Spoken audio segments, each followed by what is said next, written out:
Next segment, man. Hey, we're back, man. Like, I am doing something that's different, guys. I am interviewing the engineers today, y'all. So we got another aspiring engineer. I've been knowing this guy though. How old are you now? 29. I've been knowing this guy 29 years, man. All right? Okay, I've been knowing this guy 29 years. He's close to me. He used to, when he was born, he used to come to my room all the time and play with me. I used to pick him up. And he's been, doing his thing for years. He does a few things. He raps. He does beats. He's a great engineer. And I just wanted to ask him some questions, man, because I wanted to, because he was really good in sports, really good in sports. And he stopped playing in high school. And I want to just ask him a few questions, man. So first of all, man, like, tell people who you are and where you're from. I'm Donnell Hayes, engineer, artist, producer, videographer as well. From Cleveland, Ohio, but I grew up here. Decatur, Georgia. Most of my life here in Atlanta. So What school you went to? went to a couple of schools. Okay. What high school you went to here? I went to Lithia Springs and Morrow. Okay. Yep. Okay. Cool. So, That's cool. That's cool, man. So what are you doing now? What are you doing now? You're just an engineer? I'm engineer, still doing artist work. Okay. Started a label with another side of my family. Okay. We started that. It's going on. We have a clothing line attached to that. Okay. More music, producing for other people. Just music. Okay, so Work. let's talk about sports, man. Let's talk about sports a little bit. Let's talk about why'd you stop playing sports in high school? And explain to me your mindset and what happened, because I want other people to understand, your story a little bit. So for me, I just recently told you about this. I don't think you really knew for years, but I didn't purposely choose to stop sports on my own in high school. Okay. High school have this thing with rules where when you move a lot and you're doing a lot of going to school from school, they have to put boundaries in place for students not to be able to AAU their way into schools, if you get what I mean by that. As in, you can't just come to my school and think you're going to play this year or things like that. So my last 3 years of school, I just had a lot of moving going on. So that stopped me from really playing sports. And that took a toll on me because I thought sports was going to be my thing, not music. Okay. Okay. Give me a story, because you've been knowing me all my life, and you seen me grow up, man. Give me some things about me that maybe people wouldn't know, or a funny story or something that's serious. It could be whatever. It's something that maybe people wouldn't know, about me growing up. Um, Or give me something that maybe you learned from me growing up, when I was living with y'all, or when you was over my house. okay. So I was about to say most everybody mostly know you show your personality all the time, so people know most of that. But for me, um, just being around you, I always knew you're the person that you gonna get stuff done. You gonna get it done. You gonna be the best at it. You when it came to sports, back to the sports things, you made it a big thing with me to be the hardest working person on the field. You used to come to me and be like, "Would you when y'all ran laps? Was you in the front or was you in the back?" You know I always ask that question. so that little stuff like that made me understand he was just putting me in the mindset of you have to show that you're the best. You can't say you good at doing something or whatever. You got to really put in effort. You know, that's just how you was. You just big on you mean what you say. You a funny person. You do love music. Like people see you be in your serious mode, but people don't know that you can get silly for sure. You're a different character, and you big on. And I respect you on the music side too, cause you like good artists. You don't just like anything. Right, So right. No, that's I real. would definitely say that. That's the what I can really think about you. They mostly know a lot of stuff, but No, I know you've been. nobody knows, like I really like music. Like I'm a Yeah. big music guy, and I love all different kind of artists. You know No, what I'm for saying? real. No, so I'm tell you a time, man. I remember, and you probably remember this time, man. You was playing a band. I think you was in ninth grade, and you was like, man, I'm not on the front of the line of the band, man. I'm not on the front of the lines. I'm in the back, man. And I'll never forget, because like one thing that I tell people all the time is teaching is universal. Like hard work is universal. Like if you like that's my staple. And if you know how to teach or you know how to work hard, it works in any industry. So I never forget, I told you, and I was playing my John Legend song, and I was like, hey man, just start playing the beats of the songs, man. I remember with the drum pad. Yep. I'm not even the full drums. Just start playing the pad. beats with the songs, bro. I said, just start doing that. Do it every single day. Do it all the time. And I never forget, man, you came home one day, you was like, Tony. And that's my nickname. Y'all said, y'all probably don't know that's my nickname. Tony, my nickname, all right? You was like, Tony, I'm starting. I'm in the front of the line. I'm in the front of the line now. Yeah. And I was like, what made you get there? And you was like, I just worked hard at it, man. I worked hard at it. And I knew at that moment that I could teach. Because again, I've never played any instrument, but the little recorder back in, the recorder. But I just know that if you work hard at something, if you put your mind to it, and it works out. And that, to me, that's universal in any industry. Like, you really gotta, you gotta work hard at it. Like, it's not gonna just come to you. Nobody gonna give you anything. Yeah. And I think, man, you butt heads, over the years, because I was so blunt with you and so straight up with you. Like, bro, that's not gonna work, bro. Like, unless you do this, and you wouldn't listen to me. You know what I'm saying? And I'm like, bro, just do the work, put in the work. But it's cool because give me the mindset of why young kids don't listen. So for me, younger me, I can't speak for Frank. Younger me. For me, what it was, younger me at the time was, and you say you don't like the ideology behind, I'm gonna figure it out myself. I'm gonna go through the fire myself, even though I know people get burnt when they go through the fire. It's a thing of not rebelliousness, but it's more just, I don't know, learning on your own or experiencing stuff for yourself give you a better perspective on it because you experienced it. And I'm starting to learn, it's now we have all these shortcuts. We have all these things you can jump over the fire now. You can literally walk over the bridge that's built over the fire. You don't have to go that way. So I'm learning that now, that you don't have to take certain paths. But I think that's just what it is. It's just having that whole thing of, I want to experience myself. I want to make sure if this is what I want to do, I want to see what mistakes I'm going to have to make. Because I may not understand certain mistakes still, even if somebody made it before me. I still won't really understand, know what that experience or what it feel like. I may like how some people come from certain backgrounds. You may have I put you on this job and the person didn't work for that job. You know what I'm saying? So it hit different for them because they didn't experience that you really had to work hard for something. They didn't go through the fire, they didn't go through the trenches. Yeah. Just like in certain aspects, I know, if you think about for an engineer, I know it'd be different. If someone walk into a studio and becomes an engineer in the studio and then interns can be like, I didn't go through the fire like I did. I think that's what it is. And most people just want to go through that fire, really experience things for themselves and make their own mistakes. And I think that's where it was for me, where it's like, yeah, you made your mistakes. I can't learn from your mistakes fully because it may not be the same exact path. You know what I'm saying? We may be in the same neighborhood of mistakes, but I went down a different street of mistakes than yours. And that was my issue. I'm like, bro, you don't got, you get well, that don't work for my industry. I'm like, it does work for your industry, though. It's the same concept, man. It does work, man. You gotta just do it, man. So I think a lot of young people have that. See, I think here's the issue. Everybody you see, they be like, I'm self-made. Yeah.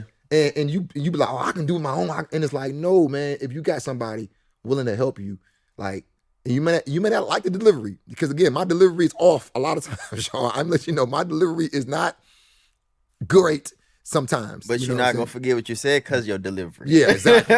Yeah, exactly. So I always remember what I say because I say things with intent. I don't a lot of people, they just talk. They just be talking, and I make sure I listen to what you're saying, and I say things with intent so you can remember that conversation. Man, I remember when you yelled at me, and I'm like, bro, Like, yeah, because I wanted you to feel that pain. I want you to feel how I'm feeling. And I think a lot of young guys, they want to do things their way. Like, and it's like me learning as I got older, I learned that relationships is key. And you can skip the line if you know the right person and you do the right things. Yeah. But like, you don't gotta go through the fire. It's like, and I always told you, I'm like, bro, you got me. Like, you don't, like, whatever you need, I'm gonna help you. Like, you don't gotta struggle with that part of your life. You got me. And I think a lot of young guys don't want that. They want to feel that victory of, I did this on my own. Yeah, facts. You know what I'm saying? I'm big on that. But the problem is, we wind up struggling for longer sometimes than we should have at times. I learned that, for sure. But going through those struggles made you how you are today, though. It made you realize that, okay, I got to live a certain way. I got to do certain things differently. You know what I'm saying? So, hey, guys, we're going to take a quick break right here, guys. This portion of the Tatum Podcast is brought to you by... Hey guys, we're back with the Tatum Talks podcast, man. I'm here with Donnell Hayes, man. This is actually my editor. If you look at some of my videos on Instagram, he's the one that edits all my podcast videos. He's the one that does the captions for me. So he's behind the scenes working. For years, he's probably did for me, I know, over 100 videos. I was about to say hundreds. Hundreds of videos he did for me. So behind the scenes, it's the guy that works for me behind the scenes. I'm a social media manager. So like, if you want to get with him, this is a good person to get with. Donnell, I'm gonna ask you some real stuff, man. You how do you know? 29. All right, so give me some advice you would give a 16-year-old, your 16-year-old Donnell. Like what right now? Give me 2 things you would tell yourself at 16 that could alter your life. Patience and listening.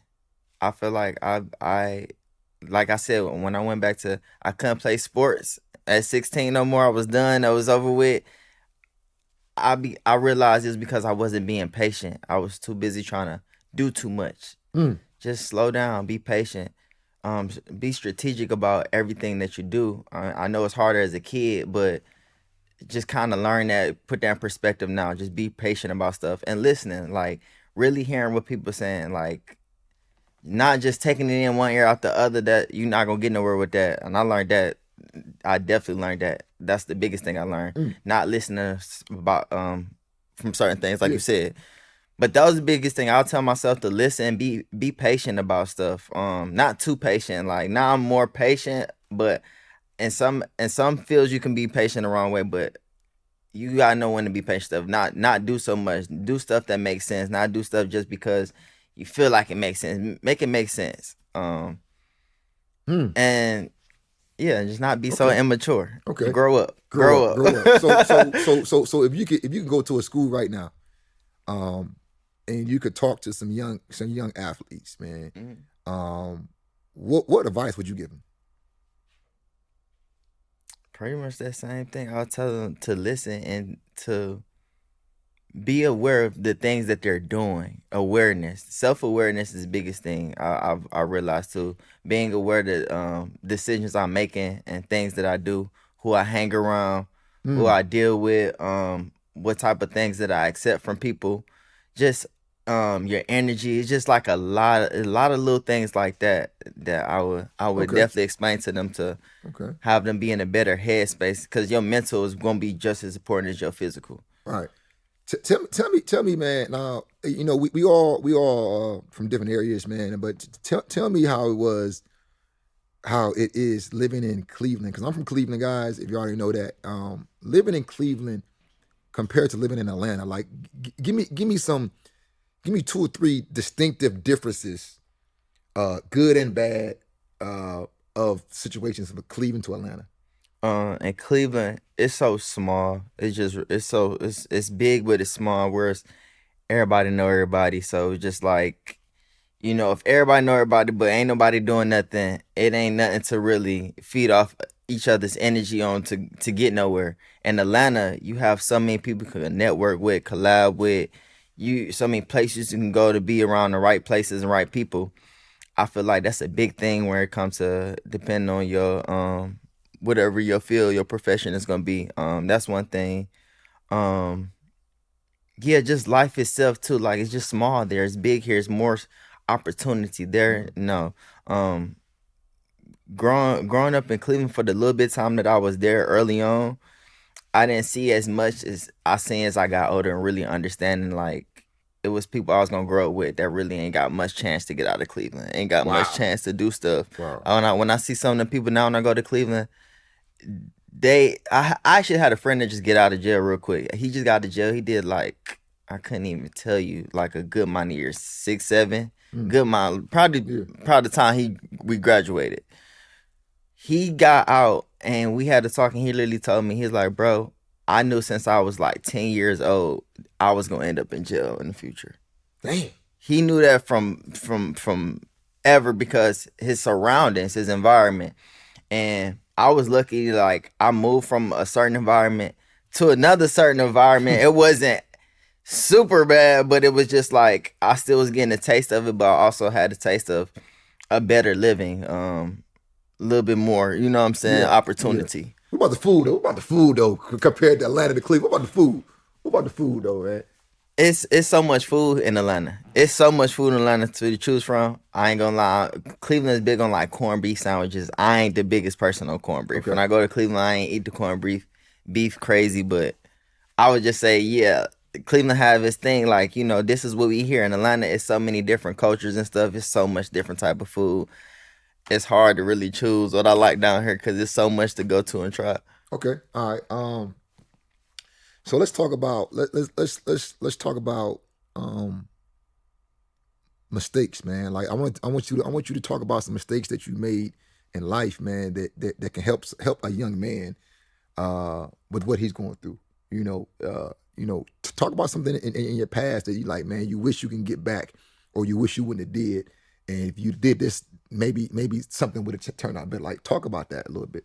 Back to the impatience thing. Me being impulsive. When you're being impulsive, based off of your feelings, you gonna end up in places or situations you don't want to be in because you're showing emotions or you're showing your feelings. Some things is not personal. Some things are business, or some things are other things. But sometimes when you being impulsive about stuff, you end up in places you don't want to be. I was impulsive in my sophomore year to move back to Cleveland. When I moved back to Cleveland, couldn't play baseball that year, couldn't play football that year. I was like, all right, well, I'm gonna go back to Atlanta, being impulsive. That didn't help the situation. End up not being able to play sports my junior year. Being impulsive again, went back to Cleveland, thinking it was gonna do something. Still wasn't able to play sports. So Wow. my last 3 years of sport, high school, I did not play sports at all. So just being impulsive, I would say that was the biggest thing. I wish I would have thought about all my decisions. I made a lot of decisions where I should have did this instead of that. I missed out on opportunities because I was thinking outside of responsibility or priority. I would say priority. Chasing girls at the wrong time when I should have been at studio sessions. Things like that. So I would just say being impulsive and just be self-aware of what you got going on and making just, Making good decisions. making good decisions. Man. Really I the think, best thing I did make the best right, decisions. right. And so yeah, man. And I think a lot of times, a lot of young men, they don't realize that, man, until it's too late. Like, you're okay because you still doing good, but a lot of men don't get a chance to make that second chance, though. I mean, Yeah, get a chance to make that, like, and one of my friends always tells me, he says, Derek, some mistakes you make, you don't even get a second chance to recover from that mistake. Yeah, I feel like that about a lot of things. I ain't gonna lie. Yeah, I still feel it to this day, even though I'm doing. Yeah, some opportunities that come by that we miss on, like, you don't get that blessing back. Like, they don't come back. You know what I'm saying? Like, so like, and I think kids need to understand that certain blessings, certain things you do not get an opportunity to make up for. And it's gonna hurt when you think about it years later. Yeah. It hurts. Yeah. Like, I mean, like, even me myself, man, like, me playing in the NFL and me getting cut from Seattle Seahawks, like, it hurts to this day because the guy behind me made over, think in his career, made like $20 million. That was my money, but because of what I did, but and it's like attitude is everything. I tell everybody, man, attitude is everything. Good is the enemy of great. Like, that's my motto. Good is the enemy of great. Good is the enemy of great. Like, don't be good. Be great. Don't be good. Be great. Good is the enemy. Think about the enemy of something, y'all. Yeah. So, like, I think a lot of times, man, we're good. People are good in a situation. Oh, I'm good. I'm good. But you're not great. Yeah. So you're satisfied with being good when greatness is right here. And you almost there, but I'm good. I'm good. And it's like that right there, and just having a good attitude, man. I think that's my motto, man. That attitude is everything, because attitude determines your altitude. Ever since you said that, I always remember that, like, having a good attitude. That's another thing I would tell youngest. Have a good attitude towards things, because the attitude will mess up relationships, will mess up opportunities. Just everything. The attitude is the biggest thing. It's really gonna determine how far you go up. Yeah. No. Seriously, I got that from Dennis said it all the time, man. My business partner, and when I thought about it, I thought about all my situations where it didn't go right, and it was because of my attitude. Mm-hmm. Like when you really think about it, yeah. You think about the situations that don't go right, it's because it's emotions and attitude, and those can be intertwined, or they can be. But emotions and attitude are the reason why 99% of people are in jail right now. Because they made an emotional decision, yeah, or they had a bad attitude about something and it didn't work out. And that, to me, man, that's so important, man. I think or if I could tell my younger self that, I would say, Derek, control your emotions and watch your attitude at all times. And I learned that later. And I'm blessed now, but I wish I'd have known that, because I heard that, yeah. I heard that statement from my high school coach all the time, but I didn't learn the lesson until I got cut, and then I got fired. So it's like, now I know that lesson. Yeah. So, yeah. But yeah, guys, hey man, thank y'all, man. This segment, man, was brought to you by